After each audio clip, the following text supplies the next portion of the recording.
Stuff Podcasts.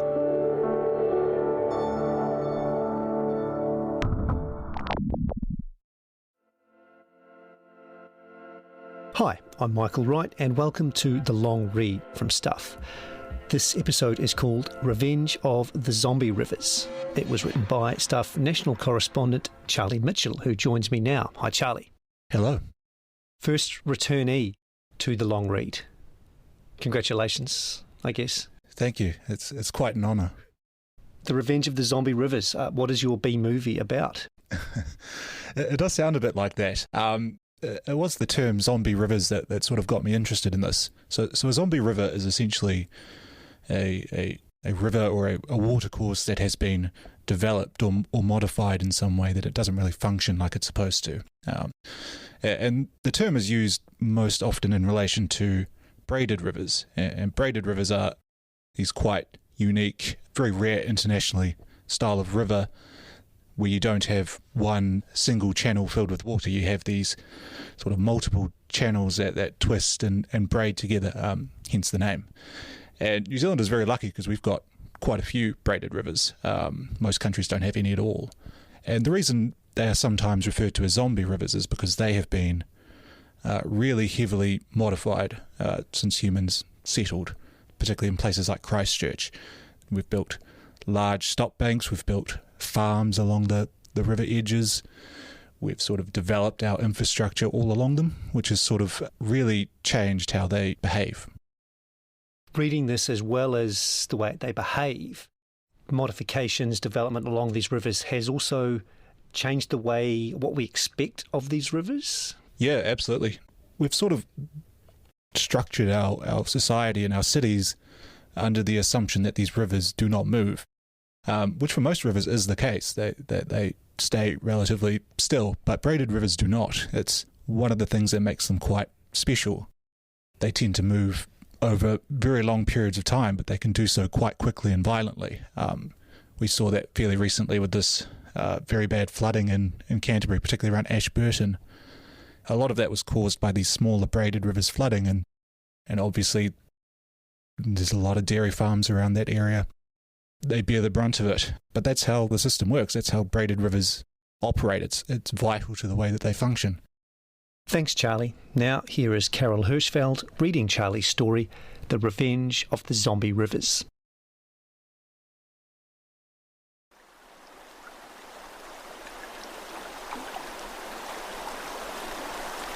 By the time it started raining high in the southern Alps, it was already too late for those downstream. It had been raining for several days in the headwaters of the Rangitata River between Christchurch and Timaru by the evening of December 6, 2019. A sudden downpour overnight brought the highest river levels observed in 2 decades and made it inevitable the river would burst its seams. The question was where? Like other braided rivers in the region, the Rangitata has been heavily modified. Roads, stop banks and farmland flank its edges. An enormous line of ponds stapled to its side, designed to capture floodwaters for irrigation, resemble an artificial second river. Before human settlement, the river would have simply flooded, forging a new path for itself. But now it was barricaded with stop banks, its floodplain populated by people with lives and property. The river had been narrowed, giving the kinetic energy of the floodwaters little opportunity to disperse. It could only build strength as it barreled down the plains. When the floodwaters came, they breached the entrance to what used to be the south branch of the river. Long ago, the Rangitata River split in two. The south branch has since dried up and is now covered in irrigated pasture, which retains the name Rangitata Island. The floods revived the dead south branch, which at its peak had more water flowing down it than the main river. Some of that water itself broke out, flooding State Highway 1 and cutting off the bottom part of the country for several days. At least 2 more breaches in the main river added to the flooding. From the ground, it would have seemed like chaos. Floods of water rampaging over the plains, damaging anything in their path. But from above, a different picture was emerging. Staff from Environment Canterbury, also known as ECAN, were photographing the floods from the air, later stitching together the images to create a mosaic of the event. It showed the floodwaters were following a predetermined pattern. The flood was itself a river with twists and braids and tributaries, much like the Rangitata itself. A zombie river, long ago buried beneath asphalt and housing and irrigators, had been revived. Over thousands of years, the braided rivers of the Canterbury Plains painstakingly sketch the landscape they now occupy. There are more than 150 braided rivers in Aotearoa, New Zealand, almost all of them in the South Island. Their floodplains alone span around 250,000 hectares, more than double the size of Auckland City. Most notable are the braided rivers that formed the Canterbury Plains, the largest area of flat land in the country. The Rakaia, the Rangitata, the Waimakariri, the Waitaki, the Ashley, and the Waiau. It's a privileged responsibility given how few of the world's rivers are braided. Most rivers, globally speaking, are meandering. They have a single channel filled with water that goes from one place to another. Think of the Waikato, the Clutha, the Avon.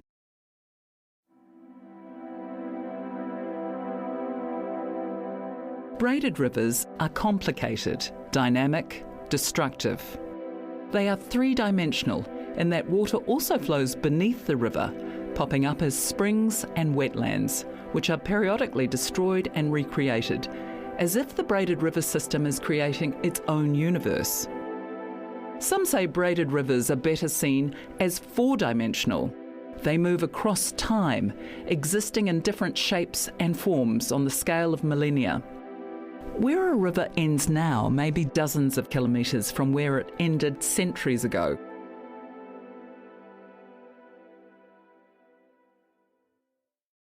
Several specific factors are required for a river to become braided. One is gradient. They must start at high altitude, tumbling steeply to sea level over a short distance. They also need a constant supply of rock and sediment, which usually comes from young, rapidly eroding mountain ranges like the Southern Alps, which are large enough to create their own weather. Much of this rock settles on the riverbeds, forming shingle islands between small, twisting water channels.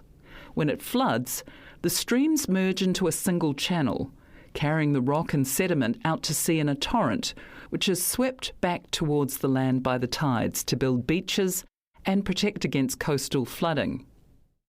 When the floodwaters recede, the river may have redesigned itself, shifted its islands, created new braids, destroyed old ones.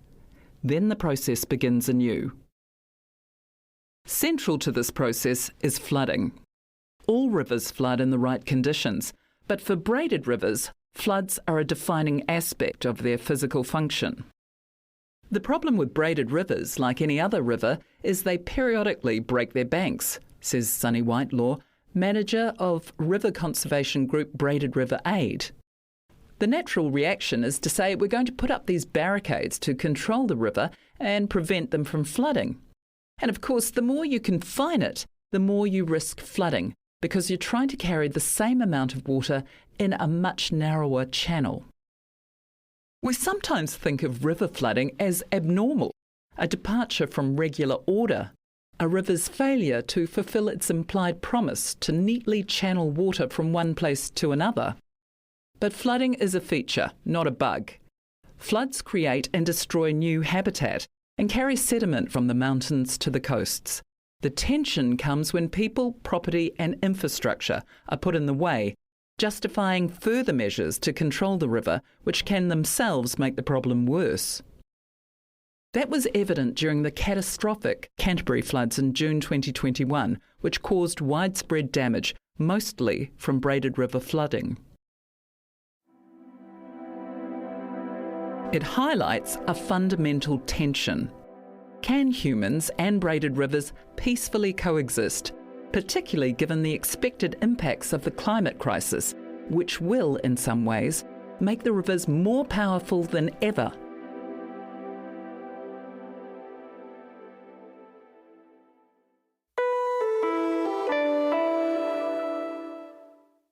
Hi, I'm Michael Wright, host of The Long Read. If you're an advertiser and you like what you're hearing, you could help us keep making podcasts like this one. Thousands of people listen to Stuff podcasts every day. So if you'd like to be part of one of New Zealand's biggest and best podcast platforms, go to advertise.stuff.co.nz/audio and get in touch with us. Back to the show.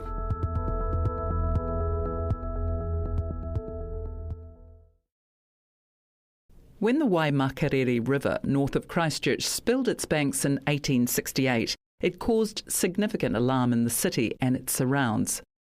Water flooded much of Christchurch, including Cathedral Square, but the worst damage was done in Kaiapoi, on the northern bank of the river.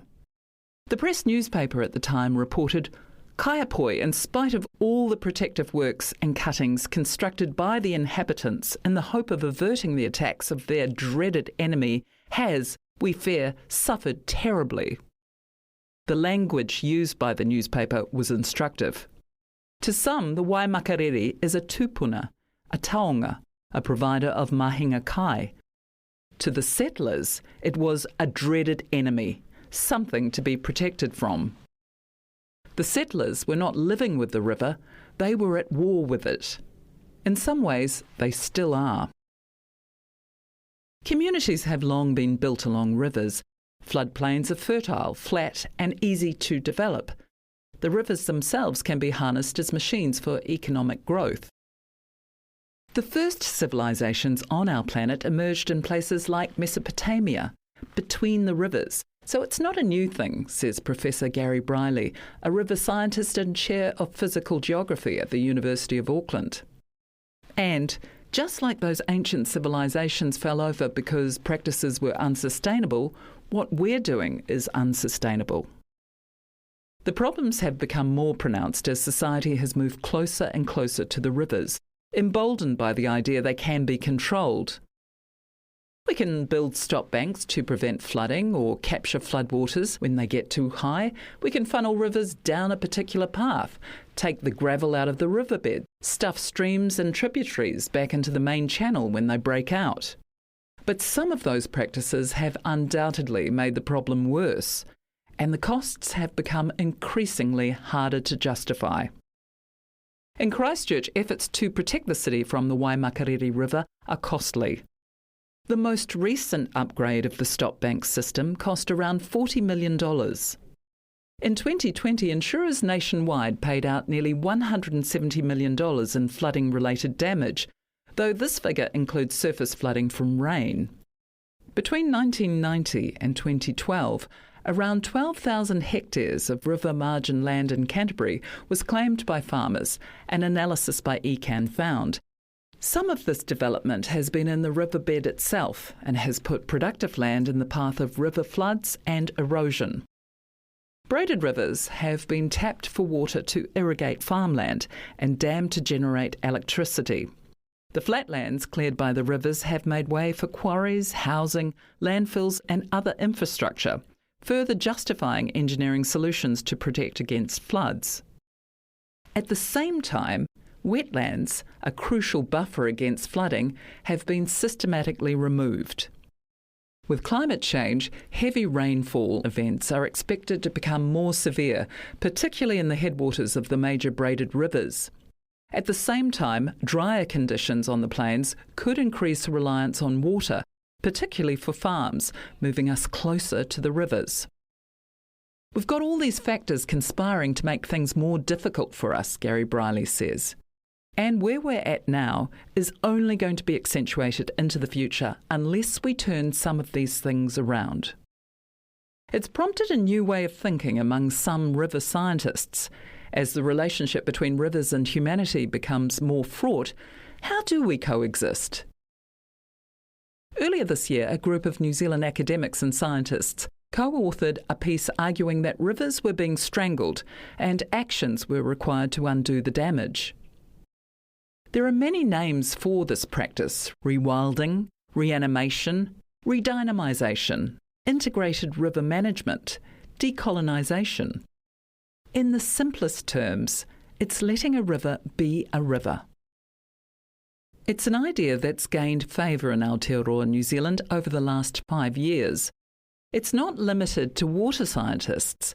A cross-disciplinary group, including engineers, ecologists and geomorphologists, have made the argument for letting rivers be rivers. There's often a tension between engineering and science, says Dr. Heidi Friedrich, an Associate Professor of Engineering at the University of Auckland. In engineering, we want to put everything in boxes. Everything needs to go a certain way. Whereas in science, we understand complexity, holistic assessment, and so on. Engineers have played a significant role in river management. By one estimate, stop banks in Aotearoa, New Zealand span around 5,000 kilometres, more than double the length of the country itself. They protect many billions of dollars of assets, not to mention lives, from floods. But the cost is not only financial. Some of the environmental consequences have not been well understood. After modest rainfall near Franz Josef in 2016, the Waiho River breached a stop bank and took out a hotel. A few years later, the same river flooded again, destroying a bridge which cost $6 million to replace. It came after a long period of trying to confine the river, but sediment build-up on the riverbed has increased water levels. The solution has been to build the stop banks higher, which is not financially sustainable. One option is to let the river reclaim its floodplain, which has been converted to pasture, or to move Franz Josef Township entirely. It's the sort of problem engineers need to grapple with, Friedrich says. Conventional systems don't always work. In the past, often engineers did a lot of studies, she says, came up with solutions and implemented them. But especially when it comes to water environments, we see there are a lot of unintended consequences. Just because there could be an engineering solution doesn't mean we should use it.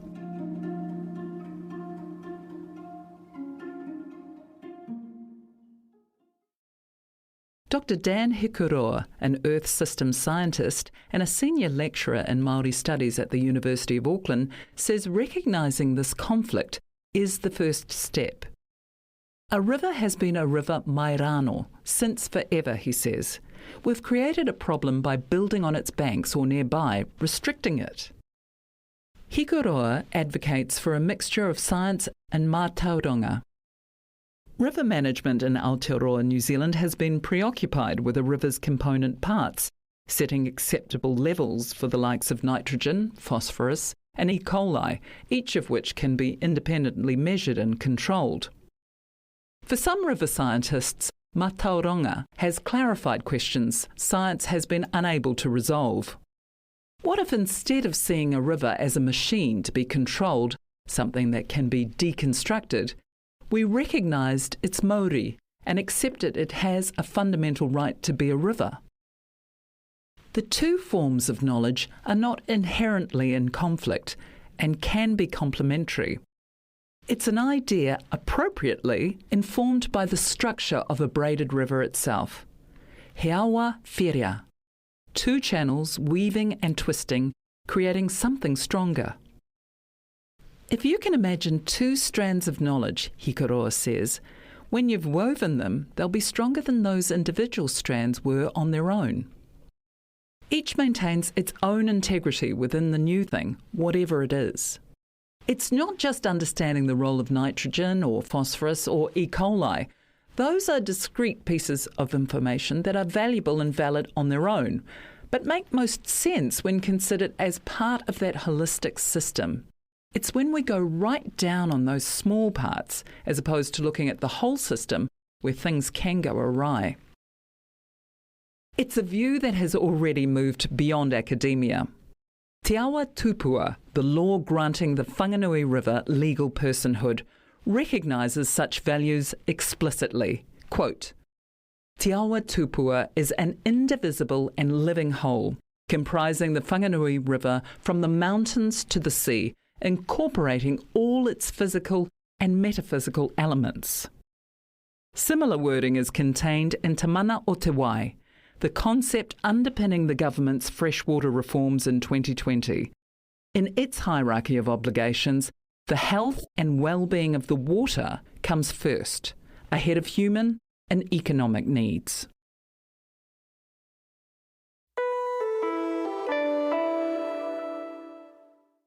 Introducing Stuff's latest podcast, Once a Panther.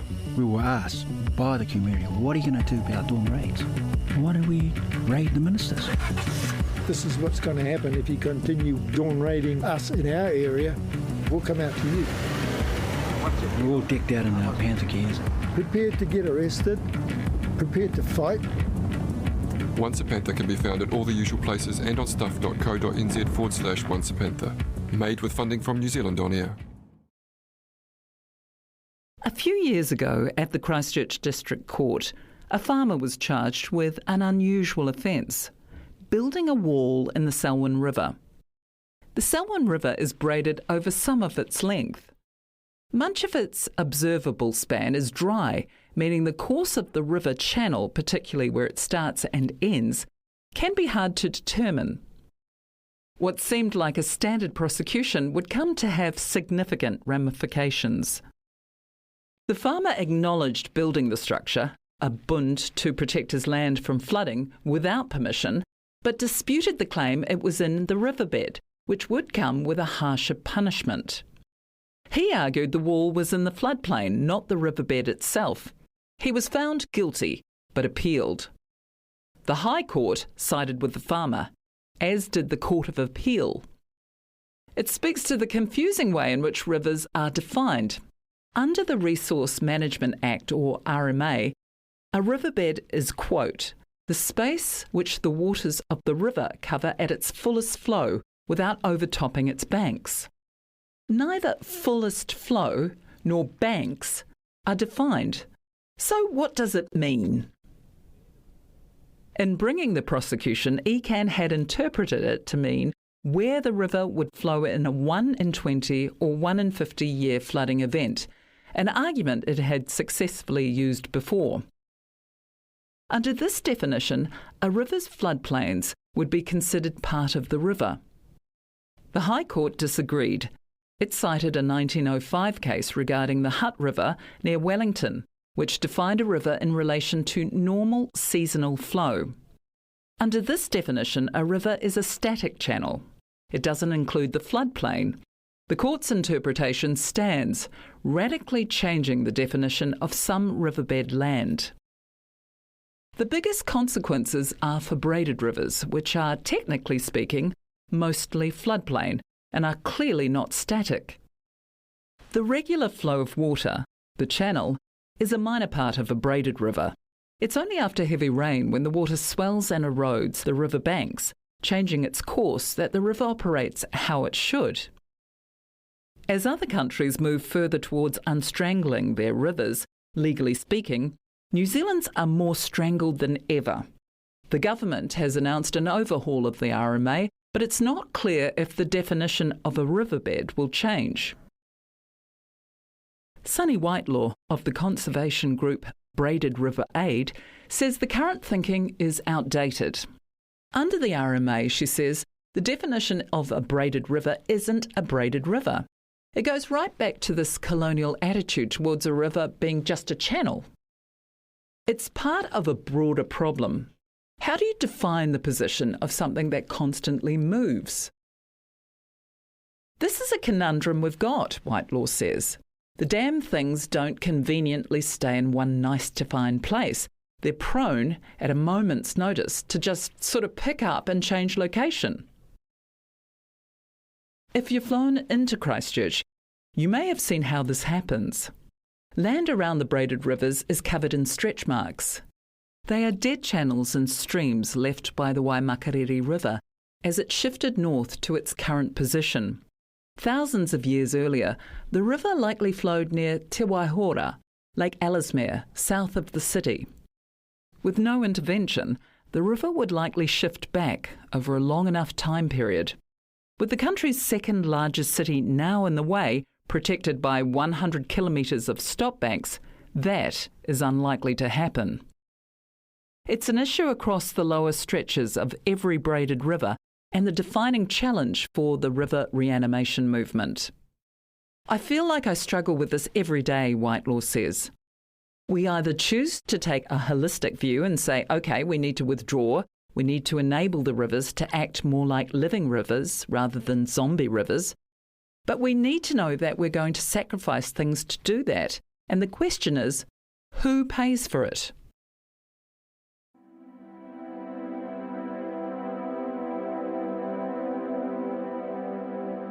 Mataranga shows people can learn to live with rivers. When a flood damaged much of Mataranga township in the Bay of Plenty in 2005, among the few buildings that weren't damaged were marae.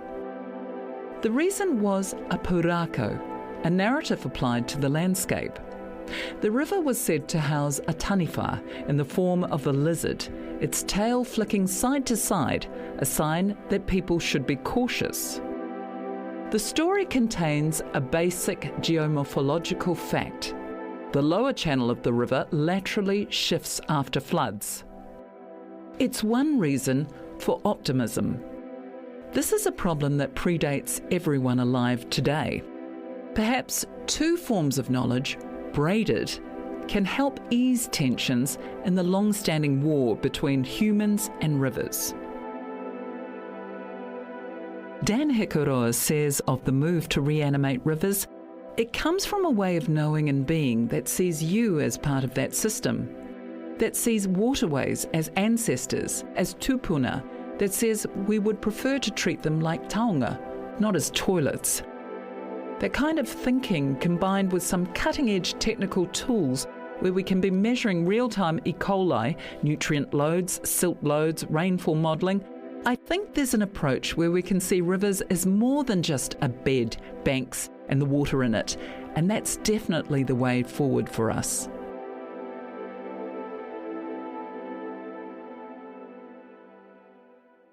For Gary Briley, the river scientist, answers to some pressing questions have been there all along. It's now time to put the solutions in place. A Mataranga Māori lens is second nature to many groups across the country, and it's frankly the direction we need to be going, he says. To me, it's an incredible paradox. We have a good idea from science as to where we want to be, and because of the treaty obligations, if there's any part of the world where it should be pretty easy to do this, to get on with it, it's here. And yet, we have fallen behind the rest of the world.